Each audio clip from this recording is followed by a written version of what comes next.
Haleluya, puji Tuhan. Kiranya berkat Tuhan atas saudara sekalian dalam perayaan Natal 2023 ini.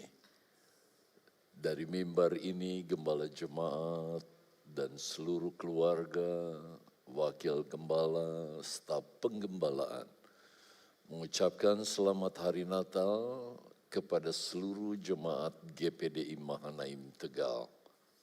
Kiranya berkat Natal menghantar kita di tahun yang baru dengan kekuatan baru, kemenangan dari Tuhan menghadapi tantangan apapun di akhir zaman ini.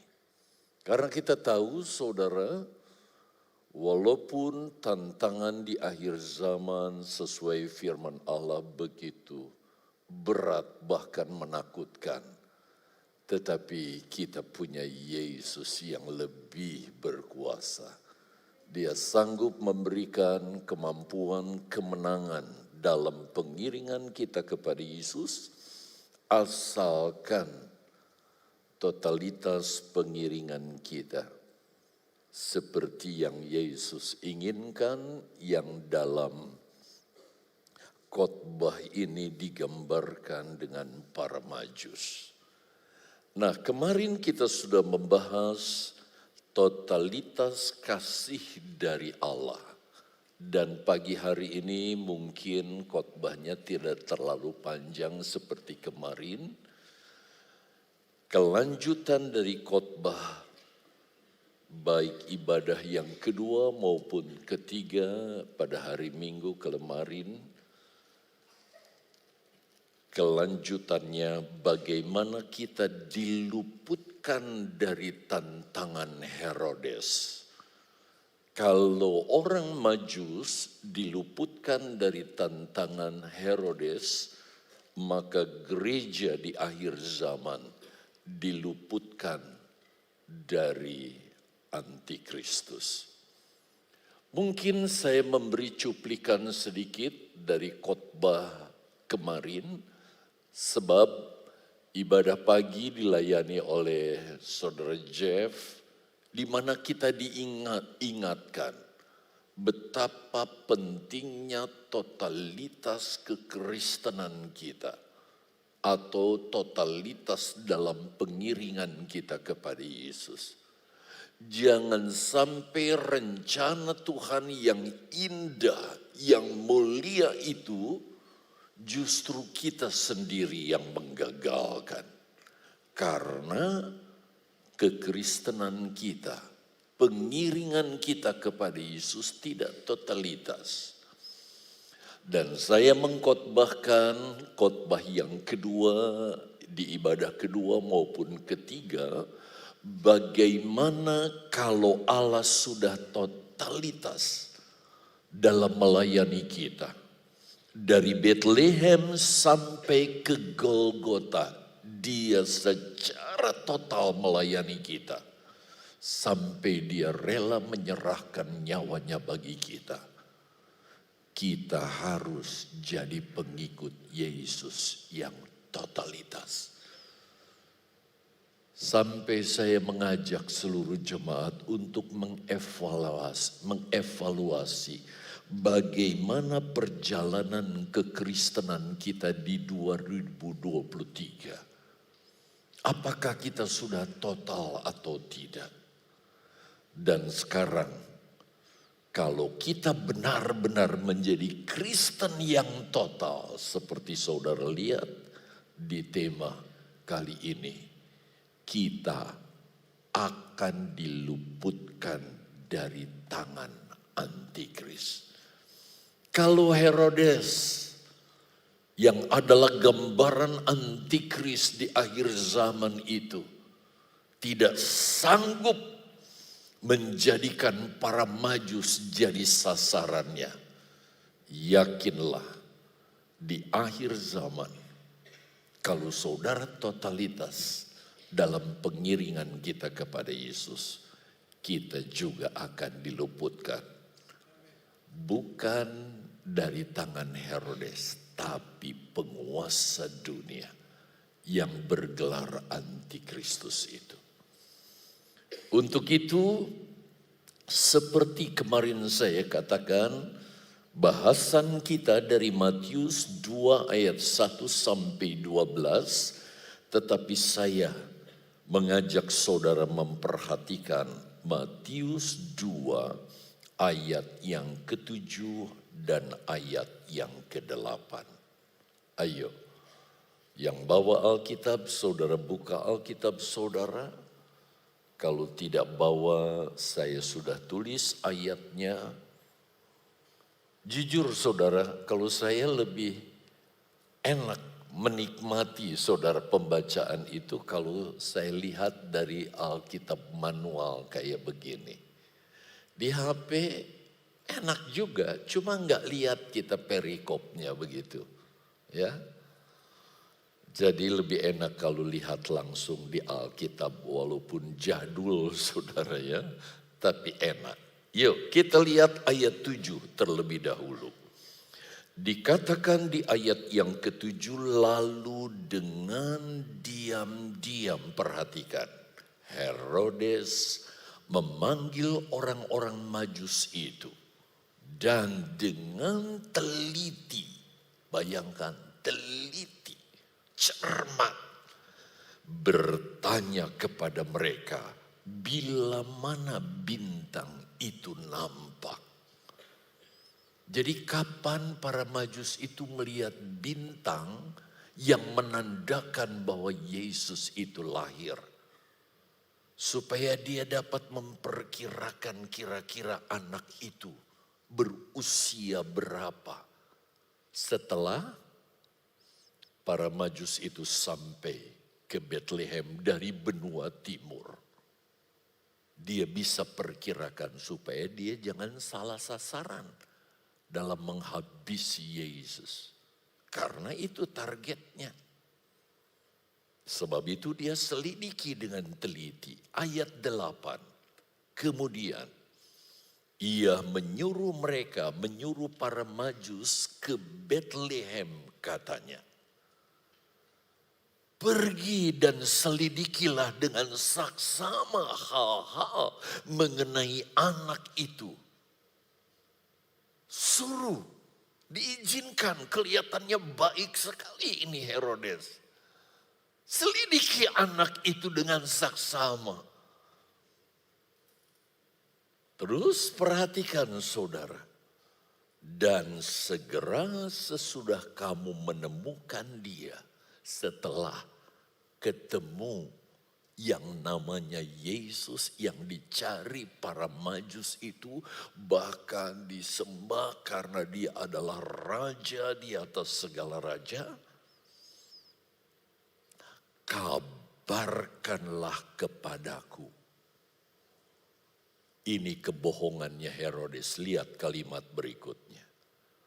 Supaya aku pun datang menyembah dia.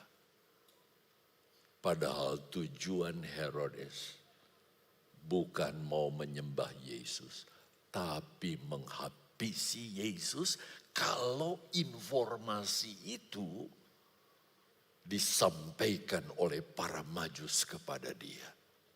Bahkan para Majus pun akan dihabisi. Karena dianggap para Majus itu adalah para pengikut Yesus. Saya memberi sedikit gambaran tentang Majus ini ya, melalui ayat 8. Nanti saya jelaskan singkat saja.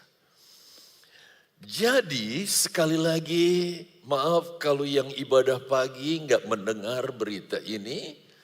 Tetapi saya berharap cuplikan yang saya sampaikan kepada saudara sedikit membekali saudara. Bagaimana saya sudah jelaskan kepada saudara bahwa totalitas kasih Allah kepada kita sebagai pengikut Yesus tidak hanya sampai saudara di Bethlehem saja. Tetapi totalitas kasih Yesus yang dinyatakan kepada saudara dan saya sampai ke Golgota. Sampai dia menyerahkan nyawanya. Sebab kalau dia tidak mati, saudara tidak selamat. Karena kematiannya menggantikan kematian kita. Seharusnya kitalah yang dihukum karena kita yang berdosa. Tetapi dia rela menanggung hukuman itu bagi kita. Dan Yesus tidak berakhir sampai di Golgota dalam membela saudara, dalam menolong saudara, dalam menyertai bahkan menyelamatkan kita. Dia menyertai kita sampai akhir zaman.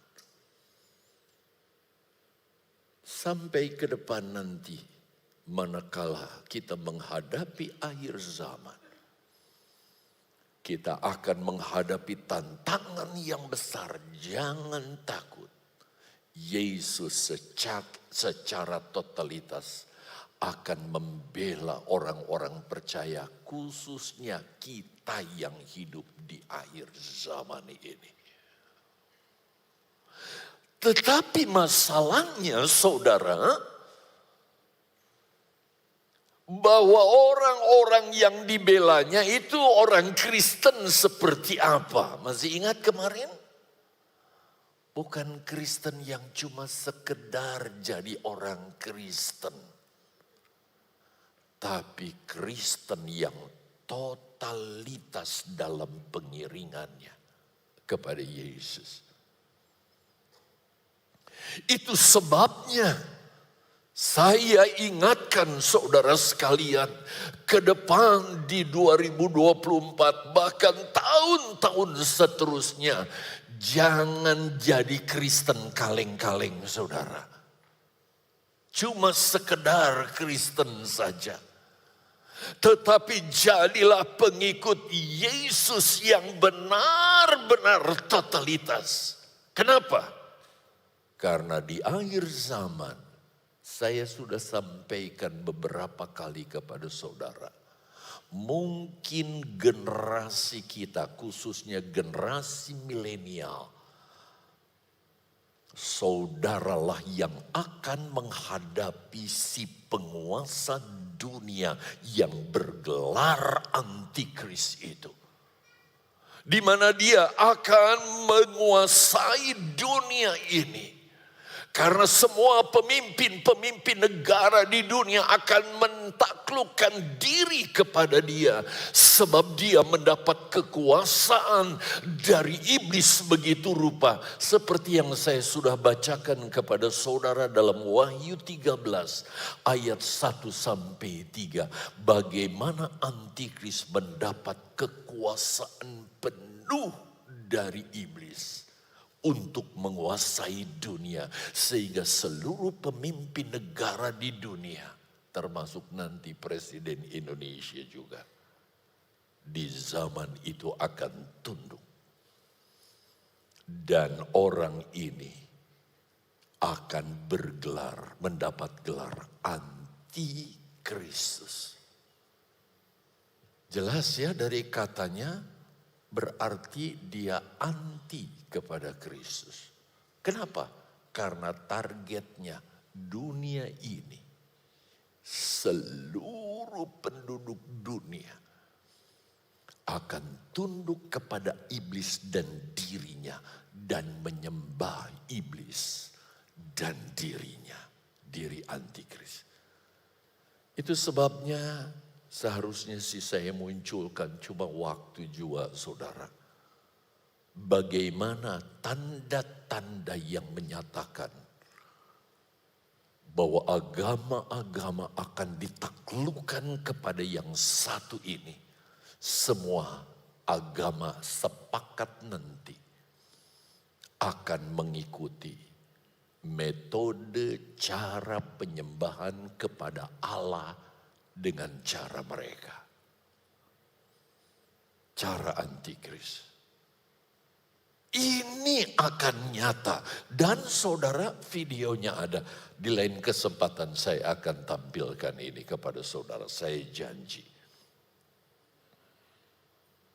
Dan masa itulah yang disebut kesusahan yang besar.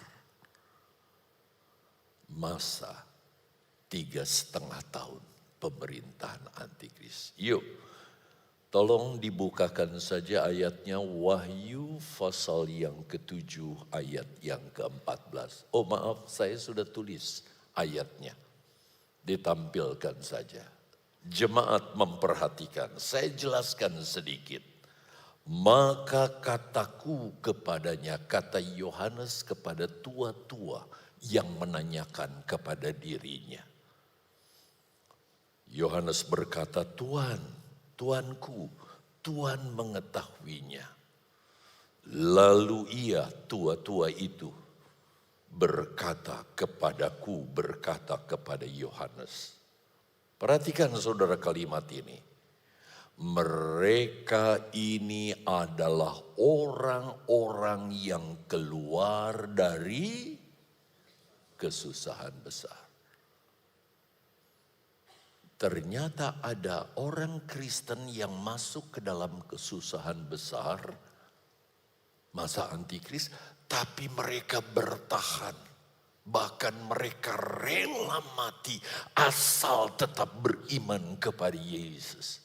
Itu sebabnya mereka berdiri dengan jubah putih di hadapan tahta Allah. Karena mereka lolos dari kesusahan besar ini. Itu sebabnya kalimat selanjutnya, perhatikan. Dan mereka telah mencuci jubah mereka dan membuatnya putih di dalam darah domba, anak domba. Jadi mereka karena beriman kepada Yesus, bahkan rela dipenggal sekalipun asal beriman kepada Yesus. Dan ternyata mereka lolos. Mereka bangkit dengan tubuh yang baru. Dengan mengenakan jubah putih gambaran kesucian. Karena lolos dari masa antikris. Tetapi dengar jemaat baik-baik. Kalau kita jadi pengikut Yesus yang totalitas. Kita tidak akan mengalami kesusahan yang besar. Karena ketika kesusahan yang besar itu datang dan antikris menguasainya, sebelumnya kita akan disingkirkan. Dengan catatan, jangan jadi Kristen kaleng-kaleng. Jangan jadi orang Kristen asal saja. Tapi jadilah pengikut Yesus yang totalitas. Totalitas kasih Yesus kepada kita umatnya telah dinyatakan dan tidak berhenti hanya sampai di kayu salib. Tetapi dia akan menyertai kita sampai di akhir zaman dengan catatan sekali lagi.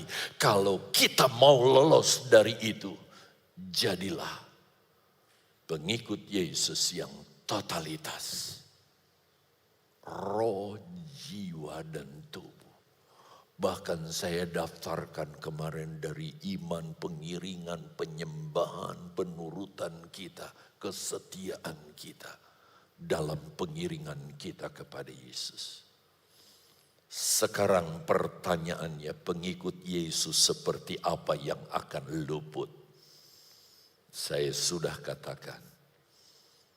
Kalau kita menjadi pengikut Yesus yang benar-benar totalitas. Saya sudah jelaskan kepada saudara bahwa orang percaya yang akan diluputkan dari masa aniaya besar antikris, yaitu pengikut Yesus yang, perhatikan saudara, klik satu lagi, iman, pengiringan, kesetiaan, korban, pengabdian, penyembahan kita kepada Yesus. Sama seperti yang diperlihatkan oleh para majus kepada Yesus. Kemarin kita sudah melihat bagaimana gambaran para majus, saudara. Tantangan yang mereka hadapi tidak sedikit, tapi tidak ada di antara mereka yang mundur. Mereka tetap mengikut bintang itu sampai bintang itu menyatakan di mana Yesus itu lahir. Itu sebabnya saudara, ketika dia masuk bukan lagi masuk kandang. Karena Yesus tidak terus di kandang, pindah ke rumah. Ingat catatan ayatnya? Dan Yesus tidak melihat, dan para majus tidak melihat Yesus dalam kondisi bayi, masih kecil, masih digendongan. Tidak. Dikatakan mereka melihat anak itu dimungkinkan berkisar 2 tahunan. Mereka tidak tunda-tunda lagi, langsung mereka sujud menyembah Yesus. Dan mempersembahkan 3 persembahan apa? Ingat? Emas, kemenyan, dan mur. Sudah tahu artinya? Seperti itulah seharusnya kualitas kekristenan kita. Nah, gereja yang sempurnalah yang akan mengalami hal ini. Gereja seperti para majus inilah yang akan diluputkan, saudara. Coba lihat catatannya, saudara, saya tampilkan beberapa ayat di situ. Referensi ayatnya, Wahyu 8 ayat 12 dan 13 itu menggambarkan saat penyingkirannya. Tetapi yang saya ingin bacakan kepada saudara saat penyingkiran ini dari versi pasal 12 ayat 1 sampai 6 dan ayat yang ke-14.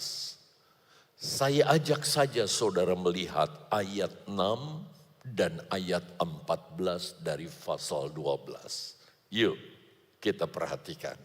Jadi dengan tersedianya ayat ini cepatkan. Dikatakan perempuan itu, siapa yang dimaksud perempuan itu? Kalau saudara baca dari ayat 1, dialah gereja yang sempurna. Yang nanti akan bersanding dengan Yesus. Lalu dia akan dibuahi. Sampai pada akhirnya melahirkan anak laki-laki. Jadi kalau ada yang menerjemahkan perikop ini adalah Maria, saudara, itu keliru besar. Itu perempuan gambaran gereja yang sempurna. Lari ke padang gurun. Dia lari ke padang gurun. Untuk apa? Untuk meluputkan diri dari antikris yang akan memangsa mereka. Di mana telah disediakan suatu tempat baginya oleh Allah. Supaya ia dipelihara di situ. Semua jawab. 1260 hari lamanya. 1260 hari identik dengan 3,5 tahun. Lebih diperjelas. Sebab saya udah ulang-ulang saudara. Kalau kita bagian gereja yang sempurna, gambaran seperti majus di akhir zaman yang mengiring Yesus secara totalitas. Ketika kita mau disasar oleh antikris, kita lari katanya. larinya sampai di mana? Kalau di Pulau Jawa ini katakanlah di Tegal kita sampai di pantai Tegal saudara, lalu mau kemana lagi kita lari?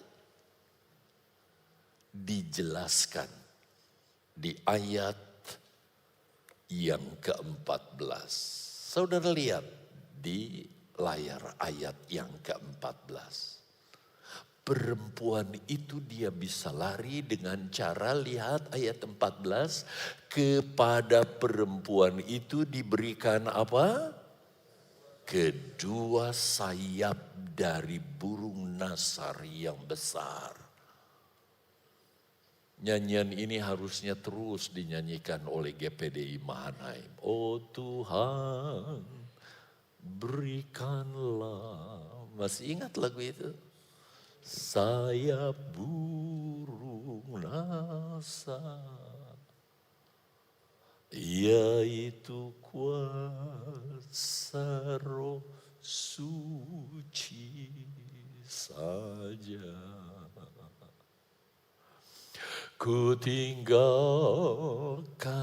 dunia, kita akan tinggalkan komunitas umum. Terbang ke angkasa, bertemu Yesus mengantin surga.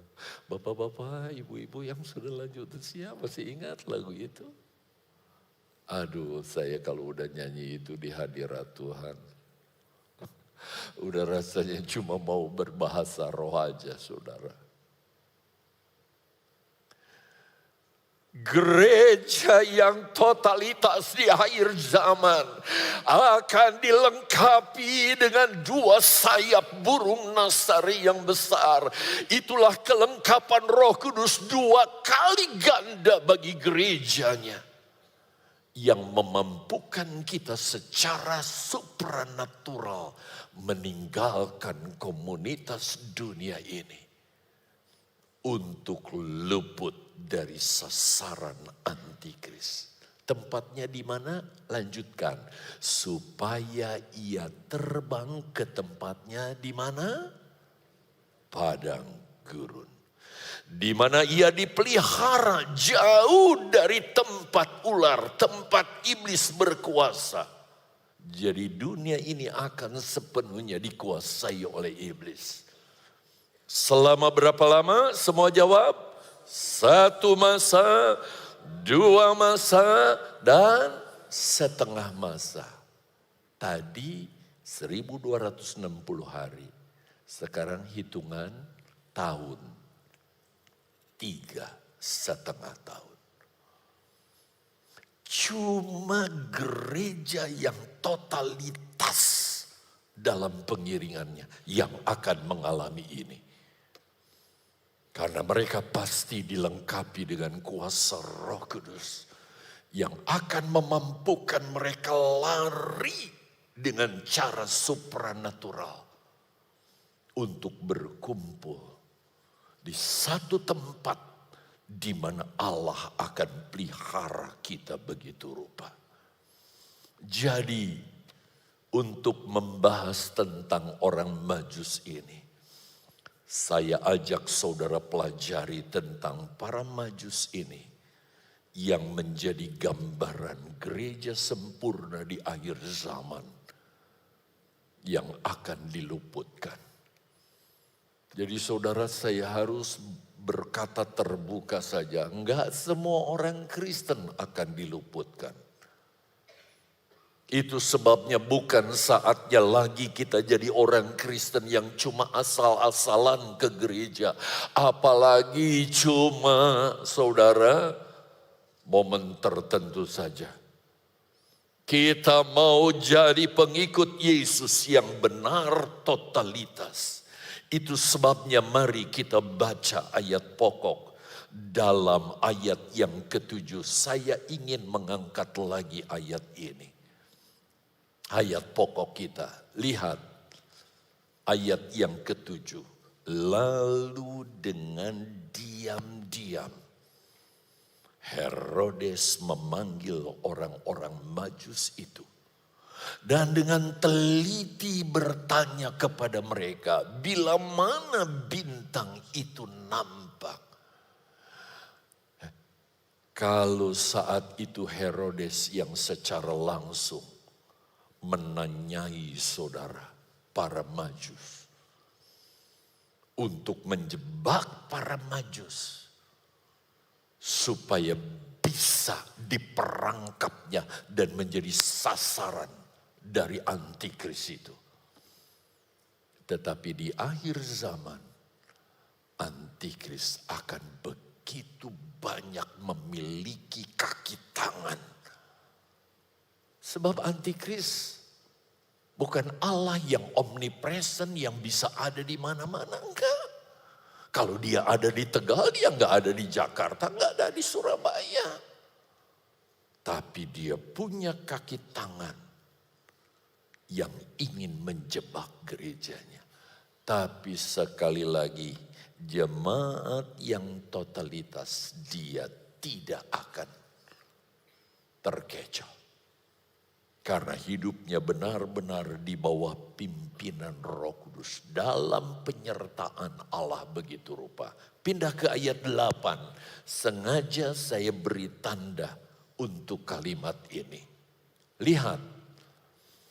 Kemudian ia menyuruh mereka ke Betlehem, katanya, perhatikan, pergi dan selidikilah dengan saksama hal-hal mengenai anak itu, hal-hal mengenai Yesus. Dan segera sesudah kamu menemukan dia, kabarkanlah kepadaku supaya aku pun datang menyembah dia. Saudara, begitu manis mulutnya. Sehingga para Majus luar biasa, raja wilayah Yudea ini menyambut aku, beri petunjuk, bahkan mengerahkan kami begitu rupa. Hebat. Padahal inilah kinerja antikris. Dia akan memiliki begitu banyak pengikut, si pendusta semuanya, saudara. Dijauhkan Tuhan ya, kita dari masa ini. Dan sekali lagi, bukan saya nakut-nakuti, saya beritakan apa yang firman Allah katakan dan itu pasti digenapi. Secara tidak sadar, secara umum kita digiring ke masa ini. Siapa mau bisa lari dari masa? Dari waktu. Saudara mau lari dari waktu? Enggak bisa. Mau tidak mau tidur malam, besok kita masuk ke hari yang baru. Kita digiring oleh masa. Tetapi hanya Yesus yang bisa menyingkirkan gerejanya. Kalau kita totalitas. Kalau kita totalitas dalam pengiringan kita kepada Tuhan. Itu sebabnya tidak berlebihan bila kisah tentang para Majus dan Herodes ini kita analogikan. Yuk, satu. Saya sudah jelaskan tadi. Dalam kasus tentang keadaan akhir zaman. Maka saudara, kisah tentang orang Majus dan Herodes ini gambaran gereja yang totalitas dengan penguasa dunia. Saat itu penguasa dunianya dalam ruang lingkup saudara di bawah pimpinan Herodes. Saudara perlu ketahui bahwa Herodes itu dia bukan penguasa yang mutlak punya kekuasaan. Dia juga tunduk di bawah kekuasaan di atasnya, yaitu pemerintah Romawi. Demikian juga antikris, walaupun dia sebagai penguasa dunia pada zamannya nanti, tapi dia ada di bawah kekuasaan iblis. Sehingga analogi ini persis tepat sekali, saudara. Saya bersyukur kepada Tuhan, Tuhan bukakan rahasia ini. Herodes adalah seorang yang sangat kejam. Tidak memiliki belas kasihan. Itulah figur antikris yang menjadi penguasa dunia di akhir zaman. Herodes bukan raja atau penguasa mutlak di wilayahnya. Ia ada di bawah kekuasaan penguasa kerajaan Romawi. Begitu juga antikris. Dia punya kekuasaan, tapi antikris berada di bawah kekuasaan iblis. Antikris bisa melakukan semuanya. Tapi dia harus tunduk kepada iblis karena dia mendapat kuasa dari iblis. Yang kedua, para Majus gambaran gereja sempurna. Dalam Matius pasal 2 ayat 7-8 saya sudah jelaskan kepada saudara. Herodes berusaha menguasai para Majus begitu rupa untuk membunuh bayi Yesus. Bahkan membunuh para Herodes itu kalau mereka kembali. Karena ini pesan Herodes.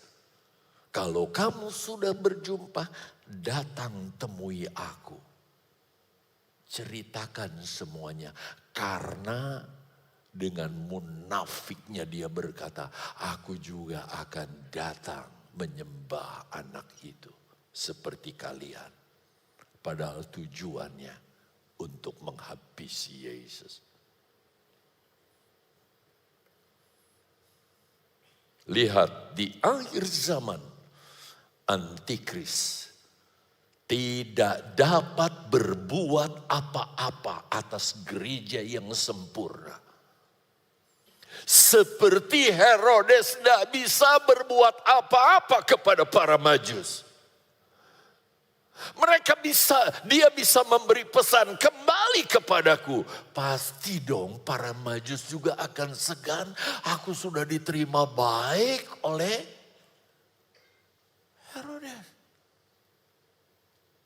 Aku sudah diizinkan, dipesankan pulang. Oke, kita akan pulang. Tetapi gereja sempurna yang dipimpin oleh Roh Kudus. Saudara dan saya berharap kita menjadi calonnya. Kita pun tidak akan terkecoh oleh tipu muslihat antikris. Apalagi iblis. Coba lihat ayat yang ke-12. Di situ ditampilkan ayat 12. Untuk ayat ini saya belum mencatatnya rupanya. Bisa ditampilkan Matius 2 ayat yang ke-12. Ini dia. Kita baca semua supaya mantap masuk di pikiran dan di hati kita. Yuk. 2, 3. Dan karena diperingatkan dalam mimpi supaya jangan kembali kepada Herodes, maka pulanglah mereka ke negerinya melalui. Inilah gereja yang sempurna. Tidak akan terkecoh. Tidak akan terkecoh oleh iblis. Ketika persiapan mungkin mereka sudah merencanakan dalamnya. Sebelum pulang kita harus ke Herodes kan pesannya begitu ya. Tapi ketika mereka tidur Allah berkata jangan kembali ke Herodes. Cari jalan yang lain. Herodes dia marah sekali karena dia merasa dikecoh. Bapak, Ibu, Saudara yang dikasihi Tuhan, jadilah totalitas dalam pengiringan kita kepada Yesus. Buat komitmen itu di dalam diri kita. Apapun yang terjadi, aku mau tetap mengikut Yesus dengan setia. Mulai dari iman tadi terus kan, kesetiaan kita. Dan ini yang terpaksa saya harus sampaikan kepada saudara. Harus saya sampaikan. Saya salah kalau saya sembunyikan. Silakan. Terus.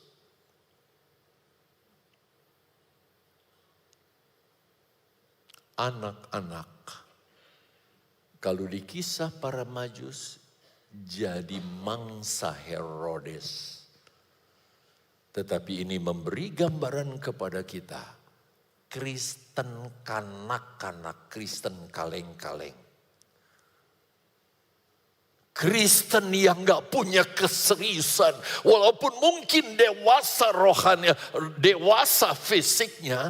Tetapi kekristenannya kanak-kanak. Akan menjadi mangsa antikris.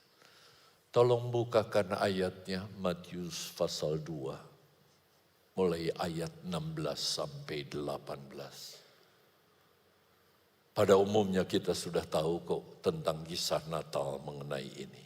Mulai ayat 16, saudara menyimak, saya membacakan. Ketika Herodes tahu bahwa ia telah diperdaya oleh orang-orang Majus itu, ia sangat marah. Lalu ia menyuruh membunuh semua anak di Bethlehem dan di sekitarnya. Yaitu anak-anak yang berumur berapa tahun? 2 tahun ke bawah. Sesuai yang dia selidiki. Kapan kamu lihat bintang itu? Dan sampai ketemu terakhir dengan Herodes kapan? Para Majus itu. Dia bisa perkirakan. Bayi itu berkisar 2 tahun ke bawah.